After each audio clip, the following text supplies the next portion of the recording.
Студентите од Технолошкиот факултет при УГД креираа за најмладите. Изминатиот период тие изработуваа креативни текстилни табли за децата од прво и второ одделение од сите штипски училишта. Ова го креиравме по предметот нови медиуми и во склоп со изработката на инсталацијата на фустани.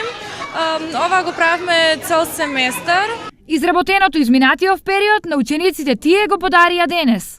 Настанот е со цел да им презентираме на младите она што го изработиле учениците од Технолошко-технички факултет, меѓутоа во исто време на интересен начин да ги мотивираме учениците од прво и второ одделение да ја научат азбуката, нешто што токму во овој период го прават. Во склоп на денешниот настан беа изложени и делата на членовите на ликовното студио кое работи во Домот на млади. Различни техники, различни слики, сето тоа што го имаме изработено заедно со дечините овде во Дом на млади. Различни теми од мртви природи до пейсажи, до графика. Овие цртажи остануваат овде, но имаме план во соработка заедно со Дом на млади наредната изложба да биде во склоп како хуманитарна изложба. Ваквиот настан Технолошкиот факултет при УГД и Домот на млади го организираат втора година поред. Крајната цел е да се олесни образовниот процес и пристапот до децата од страна на нивните наставници.